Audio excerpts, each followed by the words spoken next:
दोस्तों फाइनली काफी दिनों बाद एक बार फिर से पोर्टफोलियो में हरियाली दिखी। और आई थिंक ये सिर्फ मेरे ही पोर्टफोलियो में नहीं, आप सबके पोर्टफोलियो में कुछ ऐसा ही सिनारियो होगा। आज फाइनली थोड़ा सा आप सभी का पोर्टफोलियो रिकवर हुआ होगा। हाँ, उतना नहीं जितनी की ये गिरावट हुई थी पिछले एक डेढ़ हफ्तों में। उतना तो नहीं हो सकता एक दिन में। कुछ सांस आई होगी, कुछ जान आई होगी आप लोगों में, जितना बुरी तरह से पिछले कुछ 5-7 दिनों से पिट रहे थे। तो आइए समझते हैं आज की मार्केट में क्या हुआ, इसकी क्या वजह थी और ये तेजी कितनी टिकाऊ है। क्या हम वापस से अब ट्रेंड रिवर्सल करने वाले हैं, बुलिश मूव में जाने वाले हैं, या फिर ये सिर्फ एक ट्रैप है? तो सबसे पहले तो समझते हैं कि आज की तेजी की वजह क्या थी। तो जैसा कि पिछले कुछ 2-3 दिनों से हम डिस्कस कर रहे हैं कि मार्केट गिरने के लिए सिर्फ और सिर्फ एक ही व्यक्ति जिम्मेदार था, वो कौन था? Donald Trump. सो आज मार्केट उठने के लिए भी वही रिस्पॉन्सिबल है। जी हाँ, आज के मार्केट के ग्रीन होने की वजह भी ट्रंप साहब ही है। ऐसा क्यों? आइए समझते हैं। देखिए, अभी स्विट्जरलैंड में एक मीटिंग होनी थी। वर्ल्ड इकोनॉमिक फोरम की एनुअल मीटिंग होनी थी जो कल हुई है। ये कंप्लीट हुई है डावोस स्विट्जरलैंड में। यहाँ पर वर्ल्ड के सभी बड़े बड़े लीडर आते हैं। तो यहाँ पर ट्रम्प साहब भी पहुंचे। उन्होंने कुछ स्टेटमेंट्स दी। यहाँ पर एक एक करके उन पर नजर डालते हैं। सबसे पहले statement, I want use force for Greenland. Trump साहब ने डॉस में स्पीच देते समय बोला कि वो ग्रीनलैंड पाने के लिए फोर्स का इस्तेमाल नहीं करेंगे, जैसा कि अभी उनने थोड़े दिन पहले वेनेजुएला में फोर्स का इस्तेमाल करके मुद्रों को कैप्चर किया था। वैसा वो कुछ नहीं करने वाले ग्रीनलैंड पर, जो कि एक बहुत ही ज्यादा पॉजिटिव सेंटीमेंट्स लेकर ये स्पीच खत्म हुई, जो अभी इन्होंने वेनेजुएला में किया। उसके बाद से एक चीज माइंड में सबके चलने लगा था कि यार अब ये जो जो स्टेटमेंट दे रहे हैं, अब ये अपनी फोर्स का गलत इस्तेमाल कर रहे हैं, अपनी ताकत का गलत इस्तेमाल कर रहे हैं। और ये कुछ भी स्टेटमेंट दे रहे हैं कि ग्रीनलैंड कब्जा करेंगे, कनाडा कब्जा करेंगे। वेनेजुएला तो पहले ही से ही उन्होंने पकड़ रखा है। ईरान में भी अभी आपने सुना ही होगा कि कब्जा करने की तैयारी चल रही थी। तो इस सब से थोड़ा लोग डरे हुए थे। तो जैसे ही उन्होंने ये स्टेटमेंट दिया कि अब वो फोर्स का इस्तेमाल नहीं करेंगे, ये एक पॉजिटिव सेंटीमेंट की तरह मार्केट ने इसको लिया। यही नहीं, ट्रम्प साहब लग रहा है कुछ ज्यादा ही खुश थे डॉस जाकर। उन्होंने एक और स्टेटमेंट दे दी, Trump suspend European tariff after framework Greenland deal agreed. ये क्या है? ट्रम्प ने ये बोल दिया, अभी आपको हमने कल की वीडियो में बताया था। ट्रम्प ने बोला था कि अगर सारे यूरोपियन यूनियन के देश उनको ग्रीनलैंड लेने में समर्थन नहीं देते हैं, तो वो 10% का टैरिफ 1 फरवरी से लगाने वाले हैं सब पर।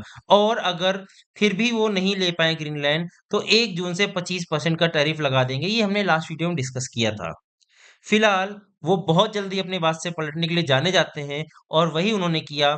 कल देर रात जो उन्होंने डावोस में मीटिंग ली, कॉन्फ्रेंस ली, उसमें उन्होंने बोला कि वो ये 10% की टैरिफ और 25% की टैरिफ की बात कर रहे हैं यूरोपियन यूनियन पर लगाने पर, 8 कंट्रीज में लगाने वाले थे। तो वो उस बात से पलट गए और बोल रहे हैं कि वो टैरिफ हम सस्पेंड कर रहे हैं, ये ऐसा कुछ नहीं होना। हमने एक फ्रेमवर्क तैयार किया है ग्रीनलैंड को कब्जा करने के लिए, या ग्रीनलैंड को यूएसए में शामिल करने के लिए। सो अब ना वो फोर्स का इस्तेमाल करेंगे और ना ही ये टैरिफ वगैरह का इस्तेमाल करने वाले हैं। अब आपको लग रहा होगा ऐसा क्या हुआ, ट्रम्प ऐसे कैसे पलट गए? तो देखो, इतना आसान नहीं होता कि आपके पास बस पावर है आप कुछ भी कर लो। ठीक है, आपके पास आर्मी है, बहुत अच्छा है, एयरफोर्स है, वो सब चीजें तो ठीक है। बट यूरोपियन यूनियन के पास भी एक चीज है, और वो चीज है यूएसए बॉन्ड्स।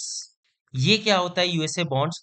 देखिए, यूएसए बॉन्ड को समझाने के लिए आपको एक थोड़ा सा पीछे ले चलते हैं। थोड़े दिन पहले जब ट्रम्प ने पूरे वर्ल्ड में सबके लिए टैरिफ लगाया था, तो चाइना के खिलाफ भी बहुत ज्यादा टैरिफ लगाया था। आपको बता दें, चाइना के पास यूएसए के करीब 1 ट्रिलियन के बॉन्ड हैं। $1 ट्रिलियन के यूएसए बॉन्ड है चाइना के पास। अब चाइना ने क्या बोला कि वो यूएसए के बॉन्ड को बेचना स्टार्ट कर देंगे। और अगर ऐसा हुआ तो यूएसए बॉन्ड की वैल्यू गिरनी स्टार्ट हो जाएगी, और अगर यूएसए बॉन्ड की वैल्यू गिरना स्टार्ट हो गई, तो डॉलर की वैल्यू भी गिरना स्टार्ट हो जाएगी, जो ट्रम्प या यूएसए बियर नहीं कर पाएगा। सेम कुछ ऐसा इस बार भी हुआ। चाइना के पास तो सिर्फ और सिर्फ $1 ट्रिलियन के यूएसए बॉन्ड थे। ईयू के पास हैं 12 ट्रिलियन से भी ज्यादा के यूएसए बॉन्ड्स। अगर यूरोपियन यूनियन ने एक साथ मिलकर यूएसए बॉन्ड्स को बेचना शुरू कर दिया, तो यूएसए की इकोनॉमी चरमरा जाएगी। इससे उबर पाना ट्रम्प के लिए भी मुश्किल हो जाएगा। सो इस बात को ट्रम्प समझ चुके थे। डेनमार्क ने तो यूएसए बॉन्ड को बेचना स्टार्ट तक कर दिया था। इस संजीदगी को समझते हुए ट्रम्प साहब अपने स्टेटमेंट से पलट गए। वैसे तो वो जाने ही जाते हैं पलटने के लिए, चिकन साउथ जाने जाते हैं। इस बार तो उनके पास एक सॉलिड वजह थी। तो ये तो रही ट्रम्प की डॉस की मीटिंग। अब बात एक बार फिर से आती कॉन्फ्रेंस में कि इंडिया यूएस की डील का क्या करना है। तो एक और स्टेटमेंट दे दिया ट्रम्प साहब ने इंडिया को लेकर। We are going to have a good deal, Donald Trump says, updated on India US trade deal talk, praises PM Modi. PM Modi की तारीफ की उन्होंने और बोला वो इंडिया के साथ एक बहुत ही अच्छी डील साइन करने वाले हैं बहुत जल्द। तो रातों रात जब एक साथ ट्रम्प ने इतनी अच्छी अच्छी स्टेटमेंट दे दी, तो इसमें कोई दो राय नहीं थी कि आज के दिन मार्केट को ग्रीन में गैप अप ओपनिंग होनी थी। ये सिर्फ इंडिया में ही नहीं, पूरे वर्ल्ड में यही हुआ हाल हुआ। कल रात में यूएसए की मार्केट भी काफी ज्यादा भागी, आज जापान की मार्केट भी भागी, और इंडिया की मार्केट में भी बहुत ही हैवी गैप अप ओपनिंग हुई। अब ये तो देखिए रहा वनडे का चार्ट, एक बार इसको ले चलते हैं 5 मिनट के टाइम फ्रेम पर और समझते हैं आज के दिन पूरे दिन क्या हुआ। तो देखिए ये थी कल की क्लोजिंग, जो कि करीब करीब थी 25,160 के आसपास की, 170 के आसपास की। उसके बाद आज बहुत ही हैवी ओपनिंग हुई, सीधा ओपन होते हैं हम लोग जाके 25,000 350 के आसपास, यानी करीब करीब 200 पॉइंट ऊपर। और वही नहीं, 5 से 10 मिनट के अंदर और ज्यादा मार्केट ऊपर गई और एकदम से ऊपर 25,400 को टच कर उसको पार कर गई। और जैसा कि हमने कल आपको बताया था, हम लोग एक इंडिकेशन ढूंढेंगे इस सपोर्ट के आसपास कि एक बार हमको मौका मिल जाए एंट्री करने का। अब यहाँ पर तो मौका नहीं मिला, मार्केट सीधा गैप अप हो गई। अब इसको एग्जीक्यूट कैसे किया जाए, मेरे माइंड में क्या आया कि यार अगर मार्केट एक बार को नीचे आती है तो I will try to make a position for the upside. और वही मैंने किया। आई थॉट कि टॉप से अगर मार्केट 100-150 पॉइंट अगर गिरती है तो ये एक अच्छी अपॉर्चुनिटी होगी कि हम एक बार एंट्री बना लें ऊपर के लिए। और आपको अगर मैं आपको अपनी पोजीशन दिखा दूं तो आप देख सकते हैं मेरी पोजीशन आज की। ये देखिए, हमने जैसे ही वो गिरा, ये करीब 11:30 बजे की हमारी पोजीशन एग्जीक्यूट हो गई थी और ये हमने सेल साइड की पोजीशन बनाई। देखिए हमने क्या किया है, 25,200 के पी को सेल किया है। ये करीब सेल हुआ है 95 के एवरेज पर, जो कि 52 में चल रहा है, यानी कि इसमें करीब करीब 11,000 रुपए का प्रॉफिट दिख रहा है। और ये तो हेज के लिए है, अगर आपको सेलिंग आती है, नहीं आती तो आप कमेंट सेक्शन में बताइएगा। हम ये जो स्ट्रेटजी यूज करते हैं इसको इन डिटेल इसका वीडियो बना देंगे कि ये हम किस स्ट्रेटजी के थ्रू सेलिंग करते हैं। फिर यहाँ पर इसको हमने बाई किया हेज के लिए, जिसमें 2800 का लॉस है और ओवरऑल ये हमें 8,000 प्लस का प्रॉफिट दिख रहा है। हालांकि ये हमने ट्रेड क्लोज नहीं की है, अभी ये कल के लिए कैरी फॉरवर्ड है। हमें उम्मीद है कल भी मार्केट ऊपर ही जाएगी और ये प्रॉफिट बढ़ के करीब 12-13 हजार रुपए कम से कम दिखाएगा, तब हम इसको कल जाकर बुक करेंगे।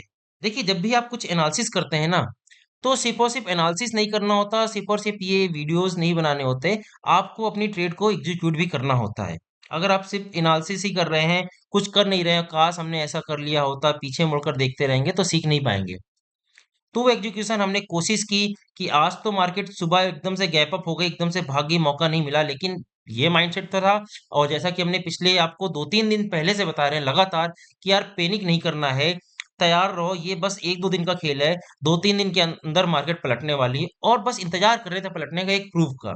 और जैसे ही मार्केट ने इंडिकेशन दे दिया और साथ में इतनी अच्छी अच्छी पॉजिटिव न्यूज आ गई, तो कोई डाउट ही नहीं रह गया था कि यार अब यहाँ पर एक बुलिश पोजीशन इनिशिएट कर दी जाए।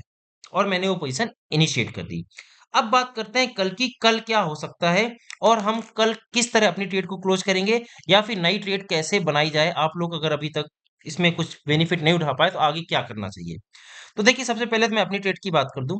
जैसा कि मैंने अभी बोला कि मेरी कोशिश रहेगी इसमें 12 से 13 हजार रुपए प्रॉफिट बुक करने की, और मेरा ये उम्मीद भी है कि कल ये मार्केट फिर से ऊपर जानी चाहिए और करीबी आज का जो हाई है ना 450, 400, 450, यहाँ तक तो एटलीस्ट फिर से चली जाएगी मार्केट। और अगर यहाँ तक मार्केट चली गई 400, 450 तक, तो हम वहां पर प्रॉफिट एक बार को बुक कर लेंगे। उसकी एक और वजह है, कल है फ्राइडे, उसके बाद सैटरडे, संडे, मंडे, 3 दिन मार्केट बंद रहनी है। हाँ, मंडे को भी मार्केट बंद रहेगी क्योंकि मंडे को है 26 जनवरी, तो रिपब्लिक डे में भी मार्केट बंद रहेगी। तो I don't want to carry my position for 3 days, क्योंकि 3 दिन के बाद कुछ भी हो सकता है, कोई भी ट्रम्प साहब पागल हो सकते हैं, कुछ भी स्टेटमेंट दे सकते हैं। लेकिन हालांकि मैं आपको बता दूं, जो मेरा एक्सपीरियंस है, जो मेरी एनालिसिस कह रही है, 26 जनवरी को क्या होने वाला है आपको हमने बताया था, यूरोपियन यूनियन इंडिया के साथ ट्रेड करने वाला है। तो जब 27 जनवरी को आप वापस आएंगे ना, तो आप देखिएगा ये मार्केट करीब बिल्कुल इस जोन को भी पार करके सीधा और 100-150 पॉइंट गैप अप ही देगी। ये मेरा प्रोडिक्शन है, हो सकता है ये गलत हो जाए, लेकिन ये जो मेरी एनालिसिस, जो मेरी थ्योरी कह रही है, प्रोडिक्शन बता रहा है कि यस 27 जनवरी को जब हम वापस आएंगे तो भी मार्केट ऊपर ही खुलनी चाहिए। लेकिन फिर भी मैं वो रिस्क कैरी नहीं करूंगा, मैं कोशिश करूंगा अपनी पोजीशन को कल के कल काट दूं, करीब 12-13 हजार रुपए प्रॉफिट लेकर कल शाम तक इस पोजीशन को काट दूं। मंडे को जब हम लोग आएंगे वापस, कोई बात नहीं, ऊपर खुल भी गए तो क्या हुआ, फिर से जैसा आज हुआ, ऊपर गए फिर नीचे आए। अगर हम वापस जब ट्यूसडे को आएंगे, जब ये ऊपर जाएगी मार्केट, तो वेट करेंगे एक बार नीचे आने का, उसके बाद फिर से एक ट्रेड बना देंगे ऊपर साइड के लिए। क्योंकि मैं अब पूरी तरह से बुलिश हूँ। कब तक? बजट तक तो एटलीस्ट मैं पूरी तरह से बुलिश हूँ। 1 फरवरी तक मैं पूरी तरह से बुलिश हूँ। तो मैं बजट तक तो कोई भी नेगेटिव ट्रेड नहीं बनाने वाला हूँ, सिर्फ और सिर्फ पॉजिटिव ट्रेड ही बनाने वाला हूँ। तो एक बार इसको वन डे टाइम फ्रेम पर ले जाकर एक बार इसके सपोर्ट रेजिस्टेंस एक बार आपको फिर से दिखा देते हैं। आप भी चाहो तो इसको नोट डाउन कर लीजिए। इसको मैं थोड़ा सा जूम कर देता हूँ, देखिए। ये देखिए, आज की क्लोजिंग है करीब 25,280 के आसपास की।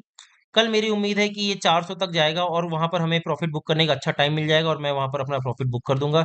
उसके बाद भी जैसा कि मैंने बताया, 27 जनवरी को जब मार्केट ओपन होगी तो वो करीब यहाँ पर ओपन होनी चाहिए, 25 550 के करीब आसपास ओपनिंग होनी चाहिए। उसके बाद ये अब आगे की क्या उम्मीद है मेरी, हमें क्या लग रहा है मार्केट कहाँ तक जा सकती है? मार्केट जा सकती है 750 तक। यहाँ पर मैं आपके सामने एक लाइन खींच देता हूँ आज की आज में ही, कि मेरी आगे की क्या उम्मीद है, कि मार्केट 750 तक यहाँ तक टच करने की कोशिश करेगी आने वाले 2-3 ट्रेडिंग सेशन में। उसके बाद बजट आ जाएगा, फिर बजट डिसाइड करेगा कि मार्केट को ऑल टाइम हाई ले जाना है या फिर यहाँ से गिरा देना है। हालांकि मुझे पर्सनली जो उम्मीद है कि बजट अच्छा होना चाहिए और मार्केट ऑल टाइम हाई एक बार फिर से टच करने के लिए तैयार हो जाएगी। तो ये थी मेरी एनालिसिस निफ्टी को लेकर। आपका पोर्टफोलियो आज कैसा रहा? कितना प्रॉफिट में रहे? और क्या आप ट्रेडिंग करते हैं या नहीं? कमेंट सेक्शन में बताइएगा। और आज आपको ट्रेडिंग में कितना प्रॉफिट हुआ अगर आपने कोई ट्रेड बनाई? मिलते हैं कल। अपनी ट्रेड आपको कल दिखाएंगे हमने कितने में बुक किया, और रिपब्लिक डे के बाद की एनालिसिस की जाएगी कल के वीडियो में। तो जब तक हंसते रहें, मुस्कुराते रहें, कीप लर्निंग, कीप इन्वेस्टिंग।